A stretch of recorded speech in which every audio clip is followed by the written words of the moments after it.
당신의 하루가 더 컬러풀해지려면 영양은 더 멀티플해야죠. 건강은 기초 영양에서 시작되니까. 센트룸은 22가지 비타민 미네랄을 빈틈없이 채워줍니다. 영양은 멀티플, 인생은 컬러풀. 센트룸. 맞았다. 태풍을 맞아 부드러운 덴마크 메가를 더블 속성으로 강렬하게 부드럽게 강타한다. 라거의 반전 켈리. 맞았다.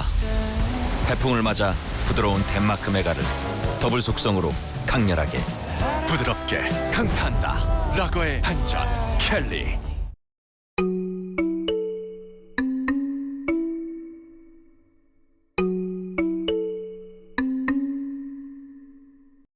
여러분 안녕하십니까? TBC 시사 토크 총선 레이더 플러스의 황상인입니다. 4.10 총선의 시계가 정말 빠르게 돌아가고 있습니다. 이제 40여일 남았습니다. 여야 공천 작업에 속도를 내고 있고 이에 따른 파열음도 커지고 있습니다. 개혁신당에 함께한 이준석 대표와 이낙연 대표는 합당선언 10하루 만에 결별했습니다. 총선 레이더 플러스 시작하겠습니다. 네, 오늘도 배종찬 인사이트K 소장 나오셨습니다. 안녕하십니까? 안녕하십니까? 자, 배 소장 요즘 총선이 임박하면서 네, 판세 분석하시랴, 방송하시랴 바쁘실 것 같은데 어떠세요? 그렇습니다. 무척 바쁘죠. 특히 이제 선거 때가 되면 데이터 분석을 할 일이 또 많고 또 네. 요구를 받습니다. 하지만 저는 항상 우리 TBC 또 방송반을 생각하면서 네, 다른 방송 많이 나오시는데요. 네, 그런 이야기는 하지 마시고요. 네. 저는 오로지 TBC만을 최선을 다해서 분석을 하려고 합니다. 대구경북 시청자들이 좋아하실 네. 것 같습니다. 본격적인 토크에 앞서서 정치권의 이번 한 주를 한마디로 정리하면 뭐라고 하시겠습니까? 그렇습니다. 공천. 공천. 공천입니다. 예. 그래서 여러분들이 시청자분들께서 선거가 있는 달이 뭐 6월일 수도 있고 또 4월일 수도 있습니다. 또 대통령 선거 같은 경우 좀 다를 수도 있습니다. 선거가 있는 달의 직전 달은 막 정말 이 직전 달은 공식 선거운동 기간이기 때문에 정말 양보 없는 그런 선거운동이 전개된다. 네. 그 전달이죠. 그러니까 지금 4월 선거니까 2월 달은 바로 공천이다. 지방선거 때는 6월이면 4월 달이 공천이다. 공천 이렇게 보시면 됩니다. 조금 참신한 답을 기대했는데.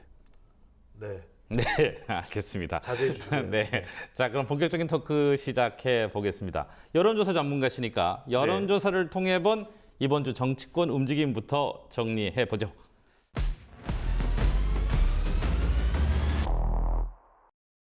네, 배 소장님이 직접 픽한 이번 여론조사 결과 첫 번째는 무엇입니까? 그렇습니다. 이번 데이터가 참 중요한 것이 네.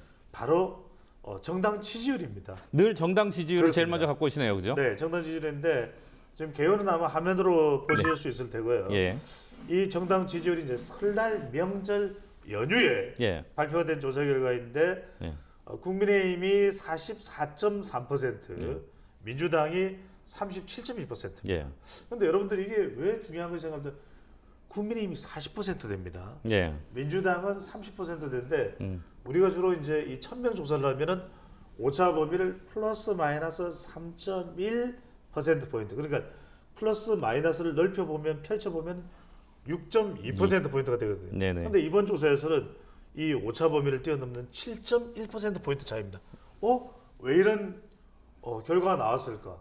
민주당이 그래도 대통령 부정평가가 높은데도 불구하고 국민의힘을 앞서지 못하고 한동훈 효과라고 할 수 있을까요? 또는 민주당의 공천 파장 때문인지 국민의힘이 앞서가는 이 조사 결과 이번 조사에서 개혁신당은 6.6%, 녹색정의당은 1.2%로 나타나서 이번 선거는 총선은 정당 지지율이 매우 중요하다. 그런 상황인데 명절 연휴가 또 분수령이 된다는 말씀을 드렸습니다. 네. 명절 직후에 발표된 조사에서 대체로 국민의힘이 앞서는 이 결과가 과연 총선에는 어떤 결과를 가져올지를 주목해 볼 필요가 있겠습니다. 이게 이제 이준석, 이낙연 대표 결별 전에 조사니까 그렇죠. 또 어떤 변화가 있을지 알 수 없겠네요. 개혁신당의 지지율은. 그렇습니다. 이 개혁신당의 이 결별이 국민의힘에게 좀 더 유리하게 작동될지 민주당에게 유리하게 될지 그래서 다음 주 우리 시간도 절대 놓치지 말고 꼭 매주 한 주 한 주 어떻게 되는지를 꼭 놓치지 말고 보셔야 될 것 같습니다. 그 뒤에 발표된 정당 지지율을 보니까 뭐 박빙인 것도 있고요. 예. 그렇던데 이런 것들은 어떻게 추세로 봐야 되는 건가요?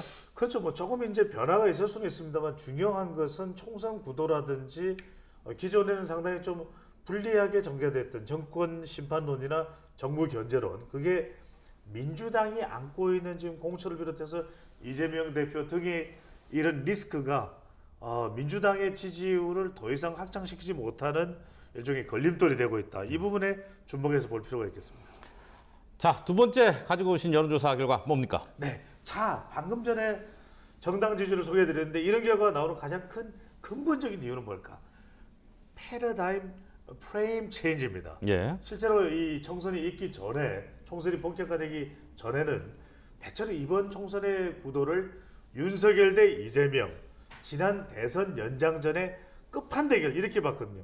그런데 누가 나타났습니까? 지난해 말 한동훈 비대위원장이 등장하면서 네. 이제 구도가 바뀐 겁니다. 윤석열 대 이재명이 아니라 한동훈 대 이재명. 그러면 어느 사람이 좀 더 인정을 받느냐, 어느 사람의 여론이 좀 더 긍정적이냐가 결정적일 수 있거든요. 자, 두 번째 조사 결과는 한동훈과 이재명 대표를 각각, 한동훈 위원장과 이재명 대표 각각 비교를 한 겁니다. 네네네. 한동훈 위원장의 직무평가 잘하는지 못하는지 대해서 53%가 긍정평가를 했어요. 네. 그런데 이재명 대표는 38%입니다. 그러니까 정작 윤석열 정부에서 비판하면서 윤석열 정부 심판 성격이 강하다고 이재명 대표와 민주당은 이야기지만 정작 이재명 대표에 대한 평가도 윤 대통령과 크게 차이 나지가 않는다. 네. 반면에 한동훈 위원장은 무려 53%. 황행크에서는 만약에 지금 대통령 지지율이 53%면 어떻게 될까요? 거의 뭐 선거 다 이긴 거 아니야? 이런 생각을 라고 할지도 모르겠습니다. 판세를 그렇게 볼 수 있겠죠. 가정을 한다면. 예, 예. 그만큼 지금 이 한 대결인데 한 위원장이 더 앞서가는 그런 경쟁력을 보여주는 조사 결과라고 할 수가 있겠죠. 이게 이제 각자의 잘한다 못한다의 답변인데 한동훈 비대위원장이 잘한다가 50을 넘는다라는 거는 그 이 여론조사 결과로서의 의미는 함의가 큰 겁니까? 크죠. 왜냐하면 중도층도 와 있다.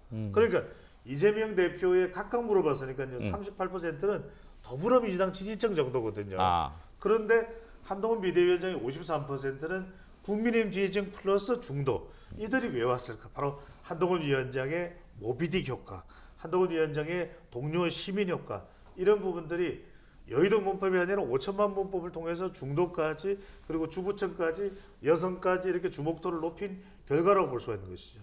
이게 막 방금 말씀하신 이제 프레임 체인지가 되는 겁니까? 한동훈 대 비대면 이재명 구도가 이렇게 되는 것이? 그렇죠. 이렇게 많이 이 구도 변화를 가져오게 되는 한 예가 이제 2008년이었나요? 바로 오바마 대선 후보가 나왔을 때입니다. 민주당에서는 상당히 흑인 후보가 나왔다는 것 자체가 부담스러울 수 있거든요. 미국 인구의 거의 70% 가까이가 백인인데 흑인 후보가 나왔다. 이때 오바마의 선거 슬로건이 뭐냐면 체인지, 예. 위 체인지. 그러면서 생각을 바꿔버리는 전환이 일어났는데 한동훈 비대위원장도 법무부 장관에서 바로 집권 여당의 비대위원장으로 전환을 했으니까 많은 사람들이 우려가 있을 수 있습니다. 그렇죠. 민주당 내부에서는 이른바 한동훈 장관 나오면 땡겨, 한나 땡 이랬단 말이에요. 그랬더니 지금은 완전히 두려운 상황이 되죠. 네. 한동훈 위원장이 나오면 두려워진다, 한나 두 이렇게 되버립니다. 자, 알겠습니다. 세 번째 넘어가 보죠. 세 번째 여론조사 결과 뭐 가지고 오셨나요? 그렇습니다. 이번에는 비례대표가 중요합니다. 비례대표는 말 그대로 이제 위성정당이 판을 칠 수밖에 없는 구도가 되어버렸습니다. 왜? 준연동형을 하기 때문에 4년 전에 그렇게 민주주의 발전을 위해서 준연동을 한다고 피를 철철 냈는데 지금도 비판을 받고 있는 상황이고 이재명 대표는 시간을 질질 끌다가 결과적으로는 준연동을 하겠다고 했거든요. 그렇죠. 병리병이 아닌데 네. 그러면 그만큼 비례투표에서 더불어민주당이 자신감이 있고 좋은 결과가 나올 것인가? 근데 이 조사 결과를 보십시오. 네. 자, 미디어 토마토가 발표한 이 조사 결과를 보면은 국민의힘의 위성정당인 국민의 미래 예. 40.3%, 비례연합정당입니다. 더불어민주당의 29.6%, 10%포인트 이상의 차이가 납니다. 근데 더 중요한 것은 그러면 왜 비례정당에 충분한 지지율이 안 나왔을까? 깜짝 놀라지 마십시오. 조국 신당 9.4%. 개혁신당 8.9%. 개혁신당 8.9%보다도 조국신당 9.4%가 더 높아요. 그러니까 이른바 이 민주당 강성 지지층의 조국 팬덤 현상이 민주당의 지지율까지도 거머쥐고 가버렸다. 그래서 실제 이 조국신당의 9.4와 비례연합정당을 합해 보면은 거의 40% 가까이. 이거는 이제 대등할 정도의 수준으로 나온다고 보면 되는데 실제 그렇다면은 민주당으로서는 이른바 조추송의 공포심이 상당히 더해질 수밖에 없다. 왜? 아니 멀쩡하게 지금 선거전을 향해서 가고 있는데 지금 공천 파장에 팡 터지고 있는데다가 여기다가 조추송이 조추송 이렇게 터져버리게 되면 민주당의 경쟁력, 특히 수도권 경쟁력에는 또 엄청난 타격이 될 수 있거든요. 바로 그런 현상이 벌어지고 있는 역력한 현상을 보여주고 있는 그런 조사 결과라고 할 수 있겠습니다. 이 의미가 크네요. 개혁신당보다 앞선다는 것도 말입니다. 네, 저거 의미 없는 조사는 안 가지고 나가죠. 네, 알겠습니다. 잘 들었습니다. 자, 본격적인 토론 다시 또 이어가겠습니다.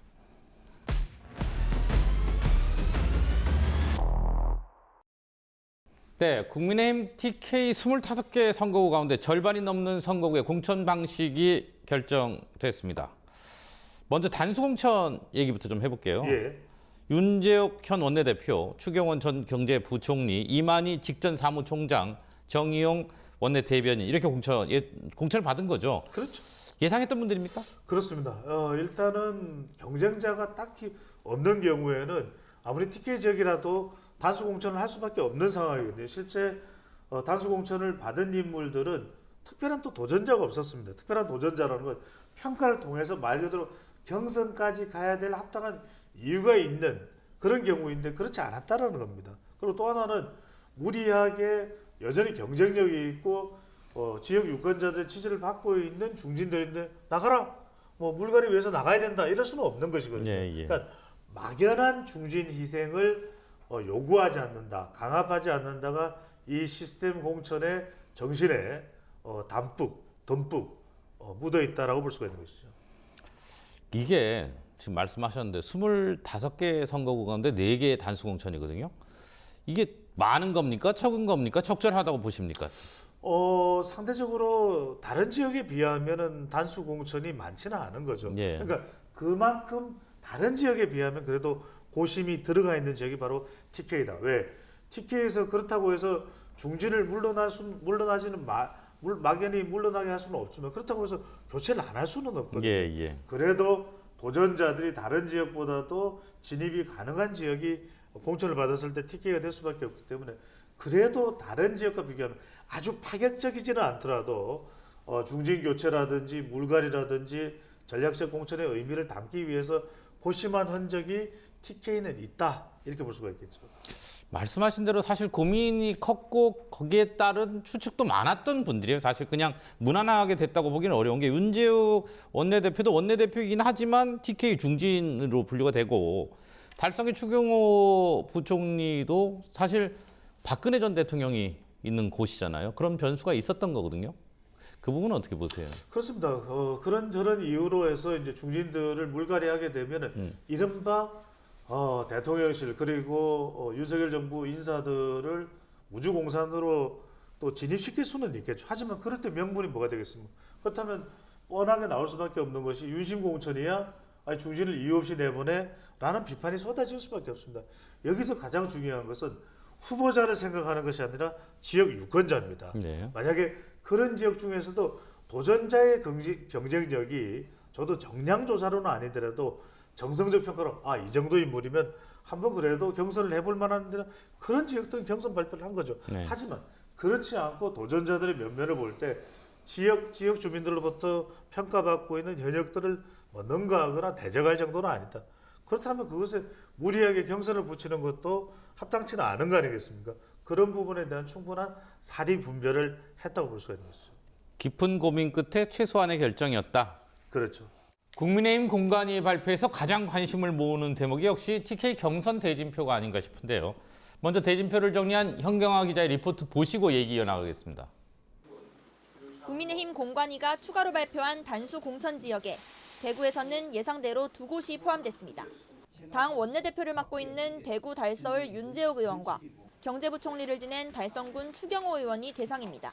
또 대구 7곳, 경북 6곳씩 모두 13곳의 경선 라인업이 확정됐습니다. 대구 중남구는 노승권 전 대구지검 검사장과 도태우 자유변호사협회 회장, 현역 임병헌 의원이 경선을 벌입니다. 서구는 삼선의 김상훈 의원과 성은경 전 대통령실 행정관, 이종화 전 대구시 경제부시장이 맞붙습니다. 북구을은 현역 김승수 의원과 이상길 전 대구시 행정부시장, 황시혁 국민의힘 중앙청년위원회 부위원장, 수성갑은 능인고동문인 정상환 전 국가인권위원회 상임위원과 오선의 주호영 의원, 달서병은 권영진 전 대구시장과 현역 김용판 의원이 자존심 대결을 펼칩니다. 수성을에서는 김대식 전 대통령 직속 국민통합위원회 청년정치시대 특별위원과 이인선 현 의원이 경쟁을 벌입니다. 동구을에서는 강대식 현 의원과 서호영 국민의힘 중앙위원회 환경분과 부위원장, 우성진 국민의힘 중앙위원회 국민소통분과 부위원장, 이재만 전 동구청장, 조명희 의원이 오자 경선을 치릅니다. 포항북은 재선 김정재 의원과 윤종진 전 국가보훈부 차관, 포항 남울릉은 현역 김병욱 의원과 문충은 국민의힘 여의도연구원 정책자문위원, 이상희 전 대통령실 춘추관장, 최용규 전 서울중앙지검 부장검사가 4파전을 펼칩니다. 경주는 재선의 김석기 의원과 이승환 수원대 특임교수, 구미갑은 현역 구자근 의원과 김찬영 전 대통령실 행정관, 상주문경은 고윤환 전 문경시장과 박진호 국민의힘 중앙위원회 외교통상 분과위원장, 재선의 이미자 의원이 격돌합니다. 김천에서는 김호진 전 국토부 차관과 재선의 송원석 의원이 맞붙습니다. 현재까지 대구 경북 전체 지역구 25곳 가운데 국민의힘은 단수공천 4곳과 경선 13곳을 확정했고 나머지 8곳의 공천 방식이 어떻게 결론 날지 관심입니다. TBC 현경아입니다. 자, 일단 경선이 발표된 대구 경북 지역 선거구 10여 곳에 모두 현역 의원이 포함됐습니다. 네. 단수 공천 준 것까지 포함을 하면 상당한 현역 의원들한테 기회를 준 셈이 되는 거네요. 그렇게 볼 수도 있지만 반발을 최소화하고 합리적 명분을 확보한다 이렇게 볼 수가 있는 거죠. 어떤 공천이든 기준이 있어야 되지 않겠습니까? 그리고 또 명분이 있어야 되는 것이고 그리고 또 중요한 것은 후보자들도 중요하지만 유권자들이 우선돼야 됩니다. 네. 과연 유권자들은 어떤 기준 또 어떤 방식의 공천을 가장 원할까 이 부분이 포함된 것이 국민의힘이 강조하고 있는 시스템 공천이거든요. 대구 경북도 시스템 공천의 연장선상에서 진행되고 있다 이렇게 볼 수 있습니다. 그래야 이 결과에 승부할 수 있거든요. 자, 현역들의 물갈이를 하는 것도 중요하지만 다 반발하고 우리는 도저히 받아들일 수가 없습니다. 이런 경우에 말 그대로 정말 피가 철철 흐르는 공천이 될 수밖에 없습니다. 그것을 미연에 방지하고 가장 합리적이고 또 명분을 확보하고 또 승복을 끌어낼 수 있는 공천이라고 볼 수 있는 것이겠죠. 지금 사실 큰 주제 중에 하나가 중진 희생 부분이 있었어요. 이때까지. 근데 TK 중진이라고 하면 5선의 주호영 의원, 3선의 김상훈 의원이 있는데 이 두 분은 지금 자기 지역구에서 경선을 치르게 됐고요. 윤재욱 원내대표는 단수 공천 받았어요. 이 부분은 어떻게 보세요? 중진 희생은 자발적이어야 됩니다. 그것을 강요할 수는 없는 것입니다. 가령 주호영 의원의 경우에도 열심히 지역구 활동을 해왔고 심지어 지역구가 바뀌는 그런 험난한 고통의 시간도 있으면 그것을 또 잘 극복해왔고 지난 대선 승리에 기여를 해왔고 또 원내대표로서도 당의 발전에 충분히 또 기여를 했습니다. 네. 그리고 또 지역구의 유권자들이 주호영 의원 절대 하면 안 된다 반발하는 또 환경도 또 정황도 아니거든요. 그렇다면 중진에게도 분명히 타당한 공선 기준과 원칙이 적용이 돼야 되는 것이겠죠. 마찬가지로 삼선의 김상훈 의원에게도 도전자들도 그 지역에서 공천을 받고 싶습니다라는 것도 제안하지 않았고 또 중진 의원들에게도 자기가 제대로 유권자들의 평가를 받을 수 있는 기회도 박탈하지 않았고 말 그대로 가장 합리적인 조치가 취해졌다라고 판단할 수가 있는 거겠죠. 네. 지금 근데 말씀은 이해를 하겠어요. 그 시스템 공천의 이 맥락에서 이해를 하겠는데 예. 수도권과 부울경에서는 계속 이제 험지 출마, 지역구 바뀌어서 약한 곳에 내보내는 것들을 하고 있단 말이죠. 그러니까 당내에서 형평성 문제 같은 것들이 제기될 수 있는 대목도 있지 않을까요? 그렇지만 중요한 것은 그 지역의 성격에 맞느냐가 핵심입니다. 자, 수도권의 경우에는 중진들 수도권 다른 곳으로 배치할 수 있는 지역이 있습니다. 또 PK의 경우에는 권역 내에 험지로 재배치할 수 있는 그때는 민주당 현역들이 있는 지역에 그렇죠. 재배치하는 것이기 때문에 명분과 또 실효성도 있습니다. 그런데 대구 경북은 어디로 배치할까요? 네, 뭐 내부에서는 할 데가 없죠. 포항에 있는 현역 의원을 그럼 안동으로 배치하겠습니까? 예천으로 배치하겠습니까? 봉화로 배치하겠습니까? 군위로 배치하겠습니까? 상주로 배치하겠습니까? 이건 가능한 경산으로 배치하겠습니까? 이건 가능하지가 않은 것이거든요. 그런 만큼 다른 지역에 비하면 상대적으로 단수 공천이 적다. 이것도 그만큼 TK는 물갈이에 대한 기준을 그래도 최대한 하려고 애를 쓰고 있다는 것을 우리가 확인할 수 있는 것이고 또 이 PK 지역과 TK 지역의 성격은 또 좀 상이하다는 점도 충분히 반영된 기준 설정이라고 할 수가 있겠죠. 그러니까 무조건 중진 희생이 아니라 이쪽 지역 같은 경우에는 기회를 주고 대신에 감점 받을 거고 그래도 이기는가를 보고 판단하겠다. 그럼요. 자, 배 소장님 이번 주 이제 첫 경선이 치러져서 결과가 일요일에 나옵니다. TK 지역은 이번에 없는데 지금 TK는 당원 50%, 일반 국민 50%예요. 경선을 치를 때 현역 의원이 이런 구조에서는 유리한 건 아닌가요? 우선적으로는 현역들이 좋은 환경이라고 볼 수 있겠죠. 뭐냐면 현역에 분명히 지역 내에서는 충분한 인지도도 있고 그러니까요. 당원들과의 교감도 더 활발하게 적극적으로 이루어졌다고도 볼 수가 있겠죠. 하지만 그럼에도 불구하고 수도권의 경우에는 오히려 당선 가능성을 더 강조하기 위해서 유권자 여론조사가 더 많은 비중으로 포함이 된다면 여기 당원 50%. 네. 당원의 경우에는 반드시 현역 의원에만 끌려다니는 건 아닙니다. 게다가 도전자의 경우에는 대통령실에서의 경험이 됐든 또 윤석열 정부에서의 또 역할이 됐든지 그런 또 기여와 또 역량을 갖추고 있는 사람들이거든요. 아, 이런 사람들이 또 왔으면 좋겠다라고 또 당원 차원에서는 판단할 수 있기 때문에 다른 지역이 아니라 적어도 TK 지역에서는 여론 유권자 50%, 당원 50%가 있기 때문에 대체적으로 우선적으로는 현역 의원이 유리할 것이라고 판단할 수 있으면 현역에 대한 피로감도 있습니다. 교체 의향도 높을 수가 있습니다. 그런 부분도 충분히 반영돼서 경선 결과가 나올 것으로 봐야 되겠죠. 아, 이 당심을 단순하게 보면 안 되는군요. 현역 의원에게 저는 사실 굉장히 유리할 수 있겠다 이렇게 판단했는데. 단순하게 보셨어요? 네. 네네. 그러니까 조금 복잡하게 생각하면 당원들은 조금 더 깊이 관여되어 있기 때문에 방금 말씀하신 대로 교체의 결정을 할 수도 있는 거고 밀어줄 수도 있는 거고 이런 거네요. 그렇습니다. 그런 것까지도 다차원적으로 반영된 것이 경선이라고 하는 종합 예술로 봐야 되겠죠. 근데 그렇게 따지면 이것만 하나 더 여쭤보죠. 지금 다른 지역은 2대8 뭐 이렇게 나오잖아요. 근데 저희는 5대5란 말이에요. 2대8은 그럼 어떤 의미입니까? 그래서 제가 말씀드렸죠. 네. 집중해 주시면 좋을 예. 것 같은데 당선 가능성을 높게 보기 위해서 당원들의 비중을 높이고 그리고 유권자들의 비중을 높인 것은 그만큼 수도권은 이길 수 있는 후보라 해야 됩니다. 현역이 아니라 도전자가 됐든 현역이 됐든 누구라도 이길 수 있느냐. 왜?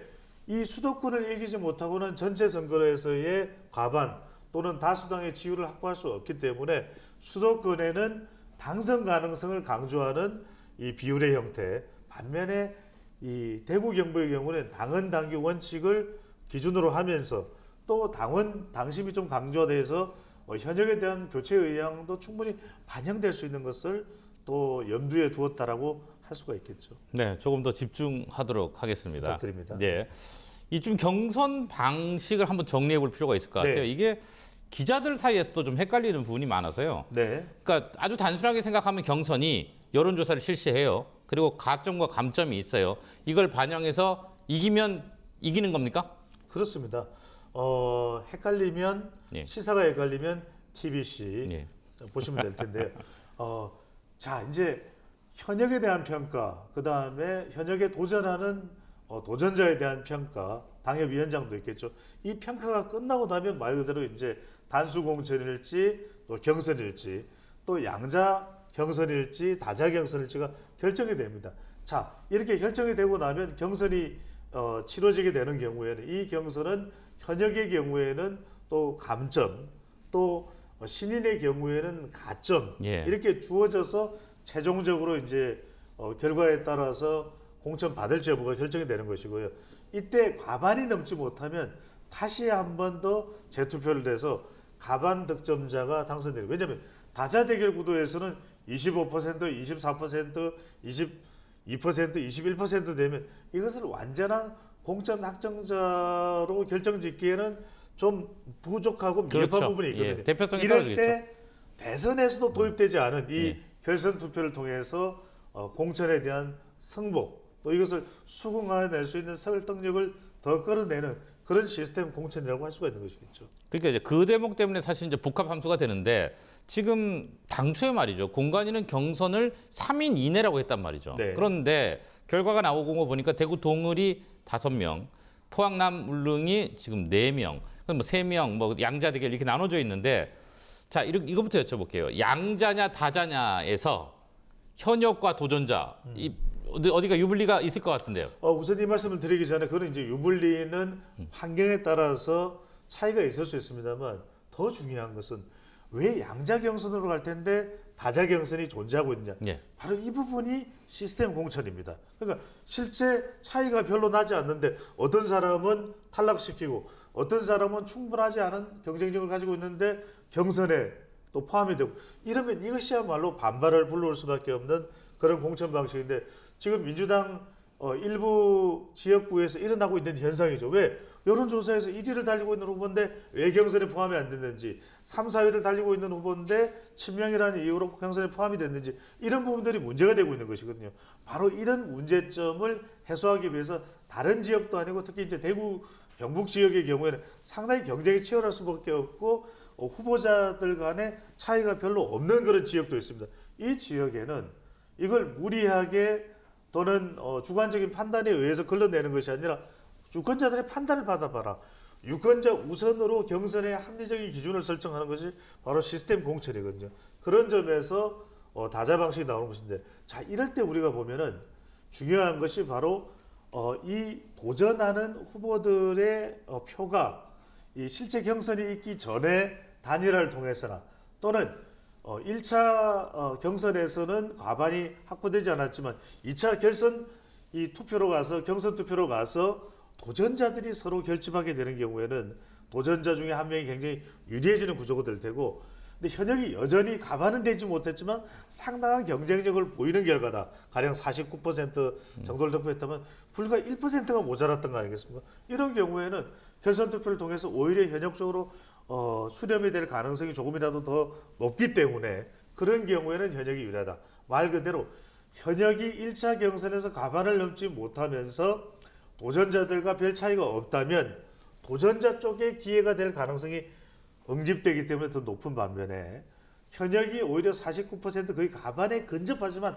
아슬아슬하게 과반을 절반을 넘기지 못했다면 이 경우에는 현역이 유리한 구도라고 해석할 수가 있는 것이죠. 그렇다면 말입니다. 5자나 4자나 3자나 양자를 이 공관위가 결정한 거잖아요. 그럼 그것도 감안했겠네요. 그러니까 그 현재 현역인의 경쟁력이나 혹은 도전자들의 경쟁력도 역시 감안해서 숫자가 나온 거 아니겠습니까? 그렇죠. 그런 부분을 어떤 전제를 깔고서 판단하지 않은 거죠. 어떤 결과가 나올 거라고 안다면 무엇 때문에 경선하겠습니까? 네네. 그것은 신도 모르고 사람도 모르고 후보자도 모르고 지역의 산 나무도 모르는 것이겠죠. 네. 그걸 통해서 최종적으로 오로지 유권자와 이 당원들의 투표에 의해서만 결정이 된다고 봐야 되는 것이죠. 그럼 하나만 더요. 네. 양자가 아니고 여러 후보가 남아 있는 경선은 후보가 많아서이기 때문입니까? 아니면 다른 변수가 있는 겁니까? 우선적으로는 워낙 치열하다 이렇게 볼 수가 있는 것이고 또 하나는 어느 한 가지의 기준만으로 우열을 가리기가 어려웠다. 그렇다면 탈락하는 사람은 매우 억울할 수밖에 없는 것이거든요. 마치 본인이 지금 여론조사에서 당에서 실시한 것이 아니라 지역 언론사에서 실시한 여론조사에서 아주 앞서 달리고 있었는데 경선에 포함이 안 됐다. 얼마나 억울하겠습니까? 그런 조건들을 망라해서 종합적으로 판단할 때 이것은 우리가 가릴 것이 아니다. 유권자들이 판단하고 당원들에게 당원들이 결정할 수 있도록 맡기는 것이야말로 시스템 공천 아니겠느냐. 이런 판단이 내려졌다고 볼 수가 있는 것이겠죠.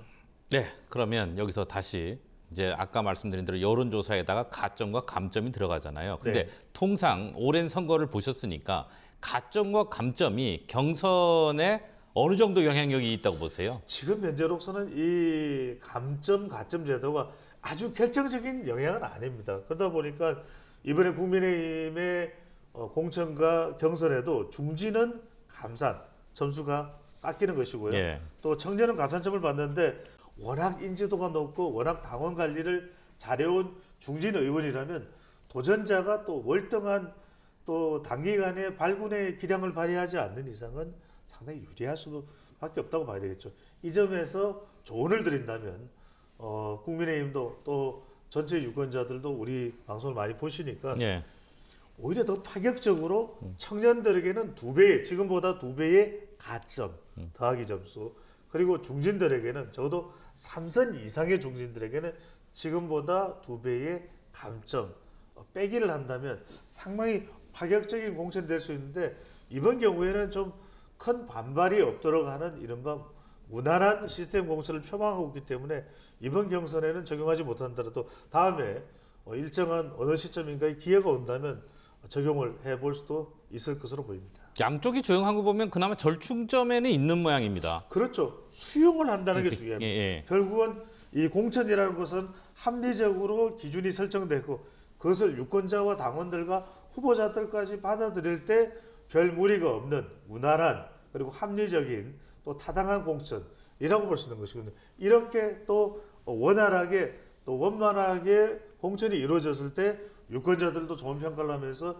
기꺼이 투표소에 갈 수 있는 동기부여가 될 수 있기 때문에 공천이야말로 총선의 결과를 결정짓는 절반 이상의 중요한 변수가 될 수 있다고 볼 수 있는데 황상현 앵커는 기억나실 거예요. 지난 우리 이전에 이 선거에서도 마치 이 무슨 찐박, 친박, 진박, 꽁박 뭐 이렇게 가리다가 결과적으로 옥새 들고 달리샷, 나르샷, 스무샷 이렇게 되다 보니까 어퍼지샷 이렇게 되다 보니까 공천 파장이 있었고 결과적으로는 선거도 실패하는 그 많은 그런 상황들이 연출된 걸 보면 공천이 그만큼 중요하다. 중요하다. 알겠습니다.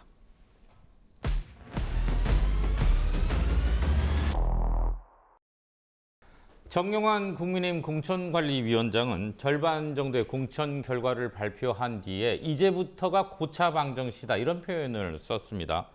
정말 어려운 결정은 이제부터다 이런 뜻인 것 같은데요. 정 위원장 얘기 듣고 얘기 이어가겠습니다. 이제부터 지금까지는 비교적 간단했는데 우수한 인력들이 경합되는 데는 굉장히 좀 고민을 하게 됐고요. 그다음에 이제 지금부터 이제 방정식이 고차 방정식으로 이제 들어가고 있어가지고. 자, 배 소장님, 고차 방정식의 의미 어떻게 해석하십니까? 복잡하다, 힘들다, 어렵다, TK 그리고 힘든 지역은 몇 군데가 남았다 이 의미라고 볼 수가 있겠죠.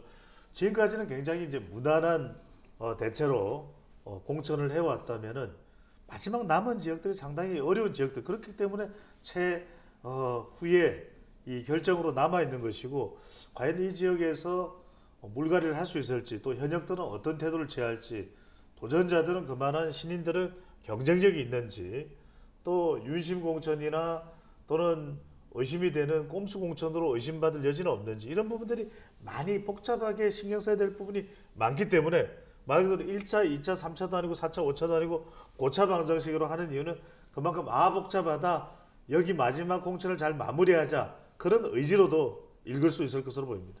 이제 그 얘기인데 대구 경북에 이제 아직 공천 방식이 결정되지 않은 선거구에 대한 얘기를 좀 해보죠. 시간도 이제 얼마 남지 않았습니다. 자, 화면 보시면서 자, 대구는 동갑, 북구갑, 달서갑 이렇게 3개가 남았고요. 경북은 안동, 예천, 구미, 을, 영주, 영양, 봉화, 울진, 경산, 군위의성, 청송, 영덕입니다. 군위의성, 청송, 영덕에 김희국 의원은 불출마를 선언한 상태고요. 자, TK에 이 남은 지역구를 두고서 의견이 분분해요. 근데 뭐 단순히 발표가 순차적으로 이루어지는 곳이다. 아니면 다른 의미가 있다. 글쎄 이제 복합적인 의미가 있겠죠. 이만큼 복잡하다, 어렵다라고 해석을 할 수 있는 것이고 말 그대로 찐 TK다. 여기는 이제 공천을 받으면은 당선될 가능성이 상당히 높은데 가령 여러 가지 또 의미가 있었습니다. 대구 지역 내를 보면 남아있는 지역들이 그래도 경선을 통해서 또는 현역 의원들의 거취 표명이 상당히 또 복잡하게 미묘하게 민감하게 걸려있는 곳이라고 볼 수 있고요. 또 시청자분들이 보시기에 경북은 안동, 예청 여기 이 지역도 좀 민감한 지역이죠. 또 구미는 어떤 지역입니까? 박근혜 전 대통령의 영향력 이런 부분들도 또 미칠 수가 있는 것이 이 지역의 특수성이기도 하고요. 그래서 저는 이 지역이 중요한 것은 마지막으로 당의 어떤 공천 결정이 이루어져야 되느냐에 따라서 여론이 미치는 여파, 또 TK에서의 파장이 일어나는 경우에는 수도권까지 그것이 미칠 수도 있다는 것이 이제 연결될 수 있기 때문에 어떤 현역 의원들의 거치 표명이 있을 것이냐, 또 적절한 조합도 필요합니다. 이 지역이야말로 공천 혁신, 또 물갈이가 되면 되는 대로, 안 되면 안 되는 대로 의미 부여가 있어야 되는 것이고, 또 하나 그래서 이제 말 그대로 정영환 공천관리위원장, 또 당에서 공천관리하는 데 있어서 마지막으로 남아있는 지역 고차 방정식이 적용될 수밖에 없는 것이죠. 그러니까 고차 방정식의 특징이 뭐겠습니까? 아주 어려운 그런 수학 방정식이지만 그래도 이것을 이 공식을 통해서 답을 얻어내보면 그만큼 이런 답이 나와서 효과적인 것이 바로 고차 방정식이기 때문에 더 머리를 쥐어짜서 별 무리 없이 잘 해내야지 하는 지역들이 마지막 남은 지역으로 볼 수 있고, 이 지역이 어떻게 되느냐가 최종적으로 국민의힘 공천이 완결됐느냐 성공적이었느냐라는 것을 판별할 수 있을 것으로 판단됩니다. 이 고차 방정식에는 두 가지 변수가 있는 것 같아요. 하나는 컷오프, 또 하나는 전략 공천. 그런데 이번 한 주 그 국회 기자들 사이에서는 이 컷오프가 큰 관심이었습니다. 국민의힘의 하위 10% 컷오프 개별 통보 됐을까요? 지금 이미 이제 알려진 바로는 당사자는 알 가능성이 높겠죠. 예. 뭐 유출됐다 이렇게가 이야기되고 있는데 컷오프가 없는 또 공천은 없겠죠. 그만큼 또 평가는 냉정한 평가는 필요합니다. 그래서 한동훈 위원장도 컷오프예요? 그것도 시스템 공천 아닌가요? 라는 이야기를 하는 것은 공천의 형식의 일부분으로도 컷오프와 또 전략 공천은 또 반드시 필요한 것이죠. 네. 그래야 훌륭한 인재들이 실제 국회에서 의정 활동을 할 수 있고 정부의 국정 운영 철학도 담아낼 수가 있는 것입니다. 그렇다면 그런 면에서는 컷오프가 중요한데 문제는 뭐냐? 그것을 수긍할 수 있느냐 수긍하지 못하냐가 핵심인 거죠. 충분히 당에서는 그것을 수긍할 수 있는 준비와 또 제시를 통해서 당사자들이 승복할 수밖에 없게끔 만들어낼 수 있는 그 환경이 사실 핵심이고 그런 것이기 때문에 상당히 지금 당에서도 누가 유출했는지 그 당사자를 밝혀낼 수 있으면 밝혀낼래요 하는 것은 그만큼 신중하고 조심스러운 접근이 불과 사실 그 인원수만 따져보면 그렇게 많은 숫자는 아닙니다. 하지만 그 숫자가 주로 그래도 국민의힘의 핵심 지역 기반에 몰려있다는 점 때문에 상당히 그 파장도 지역의 또 숫자에 비해서는 큰 영향을 줄 수도 있기 때문에 조심스럽고 신중하다라고 볼 수가 있겠죠. 정말 조심스럽게 가는 것 네. 같아요. 자, 컷오프는 그렇고 그럼 전략 공천은요. 자, 대구 경북에 아직 공천 방식이 결정되지 않은 선거구에 대한 전략 공천 가능성은 어떻게 보세요? 열려 있죠. 실제로 PK 지역의 경우에도 해운대입니다. 바로 하태경 의원이 자리를 비운 곳에 주진우 전 비서관이 또 둥지를 틀지 않았습니까? 그럼 충분히 또 명분이 있습니다. 왜냐하면 경쟁력이 있고 또 이 누군가는 그 지역에 와서 정부의 국정 운영 철학과 그만한 경쟁력을 또 뿜어낼 수 있는 사람에 대한 배려는 필요하겠죠. 그것이 전혀 없는 공천은 없을 겁니다. 그리고 또 분명히 그런 공천에는 또 협조해야 하는 반응도 있겠지만 또 불만의 목소리도 나올 수밖에 없는데 PK가 그렇다면 그 이상의 상징적 의미가 담겨 있는 것이 TK 지역 아니겠습니까? 그만큼 이 지역에는 많은 사람들의 이 도전자와 공천 신청자들이 있을 정도로 경쟁이 치열합니다. 그 경쟁자들 중에서 이 전략 공천 대상자를 뽑아낼 수 있어야 되기 때문에 적어도 이 정도는 이 사람이라면 전략 공천 할 수 있겠네요 라고 받아들일 수 있는 여론이 만들어질 수 있는 전략 공천 인물에 대한 발표가 중요하기 때문에 분명히 있을 것이고 숫자상으로도 PK 지역보다 많을 것으로 예상을 합니다만 그 숫자가 뭐 일방적으로 현역들을 다 출마하지 못하도록 무릎을 꿇리고 그런 어떤 파장이 일어날 수 있는 방법은 아닐 테고 분명히 충분히 공감대가 나올 수 있는 그런 인물에 대한 부분들을 아주 고심 끝에 판단이 이루어질 것으로 보입니다. 이 관련해서 장동혁 사무총장이 지난 19일 출근길에 기자들과 만나서 한 얘기를 좀 듣고 가겠습니다. TK 현역 물갈이 폭에 대한 질문이었는데요. 보고 가겠습니다. 장동혁 총장이 뭐라고 했냐면 물갈이 폭 TK 예상할 수 없다. 하위 10% 컷오프와 하위 10에서 30% 감산이 있고 신인 가점이 있기 때문에 그에 맞춰서 경선을 하면 자연스럽게 현역 의원 중에 교체되는 분이 나올 것이다. 사실은 장 총장의 얘기 어떻게 보세요? 이게 경선을 통해서 걸러질 부분은 걸러질 것이라고 본다. 그러니까 지난번에 우리 배 소장님이 나오셔서 대구 경북의 물갈이 폭 한 50% 이상은 될 것이다라고 예측한 것과 이게 어떻게 좀 매치가 되나요? 분명히 말씀드리면 상징적인 무리보다는 현실적인 선택을 하겠다. 이 부분을 분명히 한 것입니다. 그러니까 상징적인 무리수를 두는 것은 뭐냐면 네. 그래 대구 경북에서의 물갈이를 해야만 분명히 전국적인 여론이 좋을 거야. 그래서 무작정 끊어내면은 네. 그만큼의 목표치는 달성할 수 모르겠지만 그로 인한 파장이 얼마나 커지겠습니까? 가령 지금 민주당의 경우에는 서울의 박용진 의원 네. 또 김영주 국회부장 얼마나 큰 파장이 일어납니까? 심지어는 당 내에서도 도저히 이해를 못하겠다. 또 언론 매체에서도 박용진이 왜 탈락하는가 하위 10%라니 이런 이야기가 나올 정도입니다. 그렇다면 그런 무리수를 감행했을 때 얻는 실익은 별로 없겠죠. 그것도 또 유권자들로부터 박수받을 만한 공천혁신을 했다라고 또 평가받기도 어려운 것이고 네. 그렇다면 여기에 장동혁 사무총장의 의중과 또 고심이 또 판단이 분명하게 들어가 있습니다. 자연스럽게 이 부분 중요합니다. 자연스럽게 동그라미 쳐보십시오. 자연스럽게 통을 쳤습니다. 현역 의원 중 교체되는 분이 나올 겁니다. 라고 이야기를 하고 있거든요. 예. 그렇다면 이것은 무리스럽게가 아니라 자연스럽게 현역 의원이 교체되면서도 도전자가 공천을 받는 기회도 분명히 있을 것이다.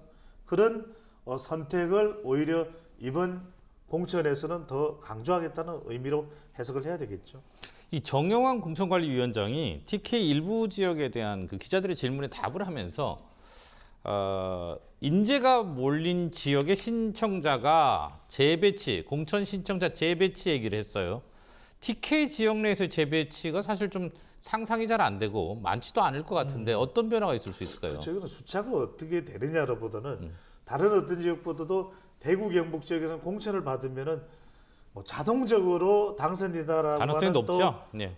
함수도 있지 않습니까? 예, 예. 그런 함수가 작동되는 곳이기 때문에 정공천관리위원장 입장에서는 특정 지역에 너무 많이 몰린 거예요. 인재들이 이 사람이 정말 국회의원을 10번 해도 좋은 사람인데 이렇게 경쟁력이 많은 곳에 3명, 4명이 몰려있다 보니까 참 안타까운 경우가 발생합니다.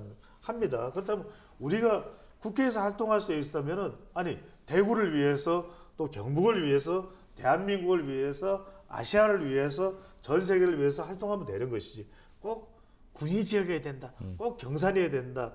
또 꼭 봉화해야 된다. 이럴 이유는 없는 거 아니겠습니까? 꼭 또 울진해야 된다. 이런 건 없는 거 아니겠습니까?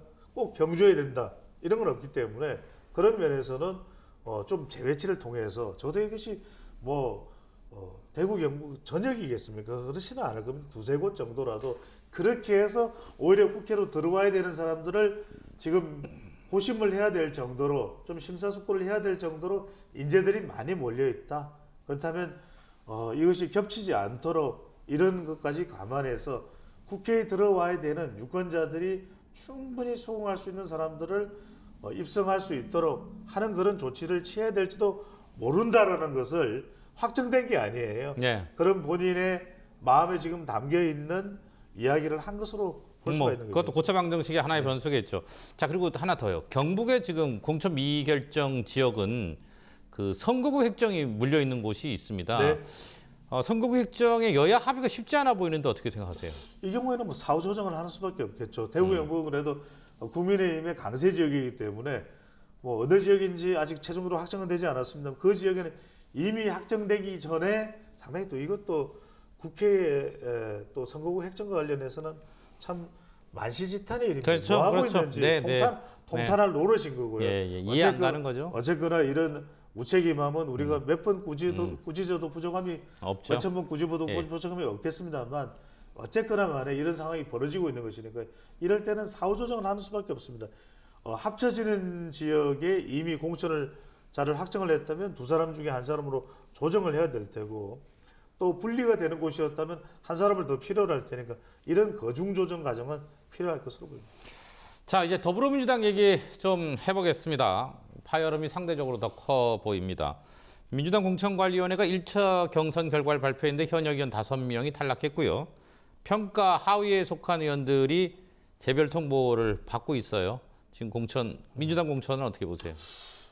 공천 파장 일파만파라고 할 수밖에 없습니다. 우리 시청자분들께 말씀드리면 공천을 잘하는 것이 선거를 반 이기는 겁니다. 네. 그런데 이전에도 우리가 2016년 선거였나요? 뭐 찐박, 꽁박, 진박, 총박 이러다가 결과적으로 옥새 들고 나르샤, 달리샤, 수모샤, 엎어지샤 이런 상황이 벌어지다 보니까 네. 결과적으로는 공천에서 소기의 목적을 달성할 수 없었고 박근혜 전 대통령이 여야대 국면에서 또 상황이 벌어지고 말았거든요. 그렇다면 중요한 것은 이 잡음을 소음을 최소화해서 지지층들이 반발하지 않고 나 이런 식의 따위에 공천을 하는 정당이라면 내가 지지하는 정당이지만 투표하러 갈 이유가 없어. 그러니까 지지층 내에 균열이 발생할 수 있는 것이 바로 공천입니다.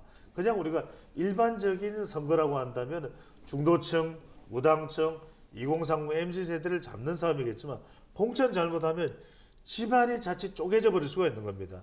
그런 상황이기 때문에 지금 민주당에서는 당장 당 안팎으로 나오는 이야기가 박용진 하위 10% 이해를 못하겠다. 김영주 국회 부의장 왜 그렇지? 사선 의원인가요? 그러니까 이런 상황이 벌어지고 있기 때문에 반면에 여기에 이 이재명 대표의 경우에는 아니 어떻게 그냥 다 단수 공천되고 본인은 그렇게 갖가지 의혹들이 넘쳐나고 재판을 받고 있는 상황인데 그냥 무사 공천을 받을 수가 있는 거예요. 여기에 대한 반발이 계속해서 터져 나오는 것이거든요.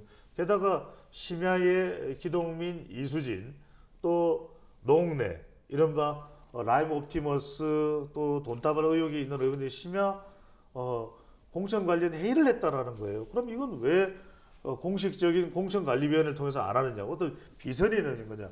경기도 틈이 있는 거냐 아니냐? 어찌냐 저쩌냐에 대한 의혹을 계속해서 받을 수밖에 없는 것이고 그렇다면 이것이 민주당의 지지율 경쟁력 또 총선에서 후보자들의 경쟁력 특히 중요한 수도권에 상당한 파장을 미치고 있다. 부담이 되고 있다라고 볼 수가 있는 것이죠.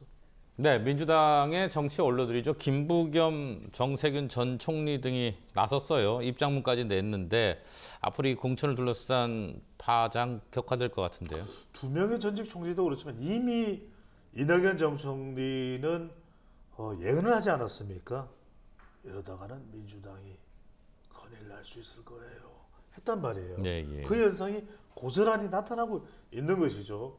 그래서 지금 친문계, 비명계 의원들이 하위평가를 받는 데 대해서 수긍할 수 없는 상황이 벌어지는 것이고 심지어는 당의 또 통합을 강조했던 두 전직 총리가 바로 김부겸, 정세균 아니겠습니까? 이 두 전직 총리마저도 제대로 안 하면 이재명 대표를 지지할 수 없다라는 취지의 발언들을 하고 있어요. 그 이야기는 이게 납득이 좀처럼 가져가는 겁니다. 왜냐하면 이재명 대표는 황골 탈퇴하겠다, 시스템 공천을 하겠다고 하지만 정작 나오는 현실은 결과는 그렇지 못한 상황이거든요. 실질적인 조치를 최대한 빠른 시간 내에 해야만 이 내용을 조금이나마 전부 다 수습하기는 어려울 것이고요. 조금이라도 수습할 수 있을 텐데 과연 그럴 수 있을지는 모르겠습니다. 자, 이와 관련해서 이재명 대표가 밝혔던 그 입장 들어보고 얘기 계속 나누겠습니다.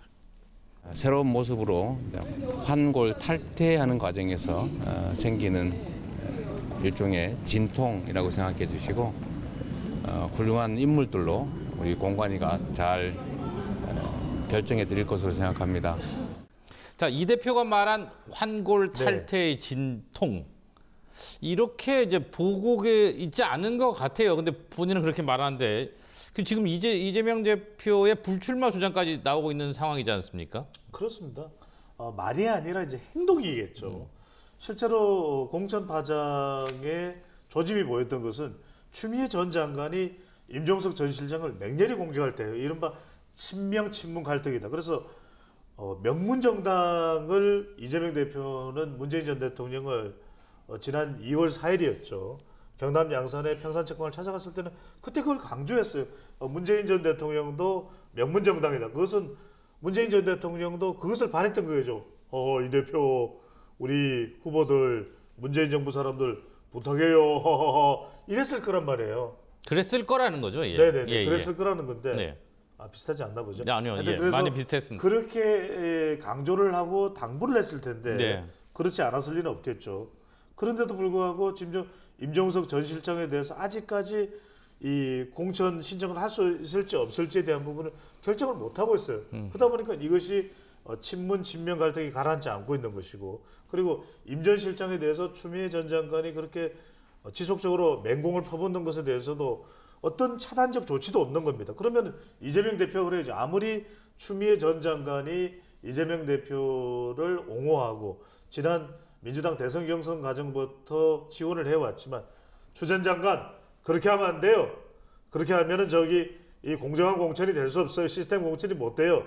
만약 그렇게 한 번 더 한다면 영구 제명할 수 이렇게 실천적 조치를 취하면 해결될 문제거든요. 예. 그렇지 않다 보니까 온갖 오해와 루머가 고개를 쳐드는 것이 실제로 지금 이 조국 전 장관에 대해서 박홍건 전 원내대표가 선을 분명히 그은 점이라든지 예. 최근에 임종석 전 실장이 총선에 출마하지 못하도록 하는 이런 상황이라든지 이런 부분들이 마치 경쟁자를 끌어내기 위한 것 아니냐. 김경수 전 지사는 지금 사면조차 복권을 못 받고 있는 사면을 받았지만 복권을 못 받고 있는 이런 오해를 불러올 수 있습니다. 그러면 이 부분이 이재명 대표에 대한 평가나 민주당의 경쟁력까지도 연결될 수 있는 것이기 때문에 100번 말을 통해서 환골탈태다, 시스템 공천이다, 친문 친명이 통합돼야 된다, 우리 당에는 친문 친명이 없다 이렇게 재차 발언할 것이 아니라 분명한 실천적 조치를 통해서 그것을 유권자들에게 지지층들에게 불필요한 오해를 사는 일이 없어야 되는 것이겠죠. 이에 대해서 한동훈 국민의힘 비대위원장이 이재명 대표에게 직격탄을 날렸습니다. 이 얘기도 들어보시겠습니다. 그럼 이재명은 10% 들어가야 되지 않습니까? 그분 단식하느라고 의정활동 제대로 못하지 않았나요? 재판 다니느라고 의정활동 제대로 못하지 않았나요? 자기 체포동의안 막아보느냐고 민생을 위한 의정활동 안 하지 않았나요? 1% 들어갈 것 같은데요, 제가 보기에. 자, 배 소장님. 네. 한 위원장이 이 발언 어떻게 보세요? 그렇죠. 한 위원장의 핵심 발언은 이재명 대표 하위 1%에 들어갈 것 같은데요. 박용진이 왜 10%입니까? 하위 10%입니까? 좀 비슷했나요? 예. 그러니까 이제 이렇게 조금 반응해 주시고. 네. 그래서 이런 상황은 공천 위에 있음을 강조한다. 뚜렷이 하고 있다. 이 부분이겠죠. 결과적으로 공천 잘한 정당이 총선에서 더 좋은 평가, 승리를 할 수 있는 기회를 높일 수 있다는 점을 또 강하게 부각시킨 것이라고 볼 수 있고, 또 한편으로는 이재명 대표에 대해서 집중 공격을 함으로써 저격을 한다 그러죠. 이름으로써 자칫 윤석열 이재명 구도로 넘어갈 수 있는 이번 총선 프레임을 여전히 확고하게 한동훈 대 이재명 프레임이다. 이 점을 또 강조한 것으로 풀이할 수가 있겠죠. 네.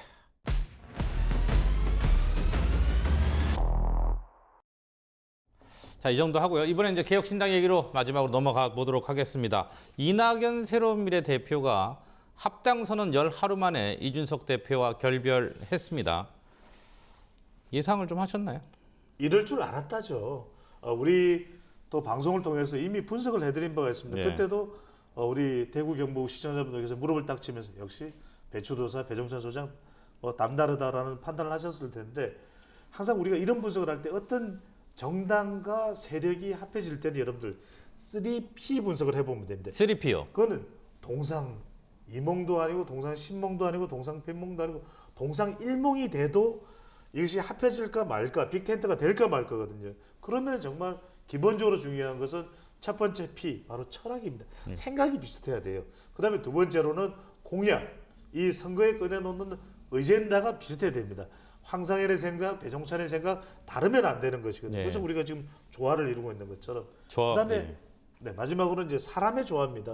류호정 안 된다, 배복주 안 된다, 이낙연 전 총리가 윤핵관 같다, 김종인 최고위원은 이준석 대표 전두환 같다 이런 식으로 서로 사람이 뒤섞이지 못하면 이러면 하나의 당이 못 되는 것이거든요. 아무리 인물들이 우리 지금부터 하나의 당합니다 꽝꽝꽝 해도 정말 지지층들이 하나가 돼서 따라오지 못하면 안 되는 것인데 이준석 대표는 바로 팬덤에 휘둘렸다, 흔들렸다 이렇게 볼 수가 있는 거죠. 이럴 줄 알았다라고 하는 표현이 이번에 잉크가 채 마르기 잉크가 마르지도 않았어요. 11일 만에 결별이 된 또 갈라지게 된 가장 큰 원인으로 봐야 되겠죠. 네, 이준석 대표가 결별 이후에 입장을 밝혔는데 이 얘기도 듣고 가겠습니다. 합당하는 과정에서 안타깝게도 5개 정파 중 새로운 미래가 이탈하게 되면서 국민들에게 많은 심려를 끼쳐드렸습니다. 언제든지 통합의 정신으로 개혁신당에 다시 합류하시길 기대하며 기다리겠습니다. 이 대표는 아마 이낙연 기다리는 모양새를 취했어요. 그럴 가능성 높아 보이지 않는데 제 갈 길 간다고 봐야겠죠. 그렇습니다.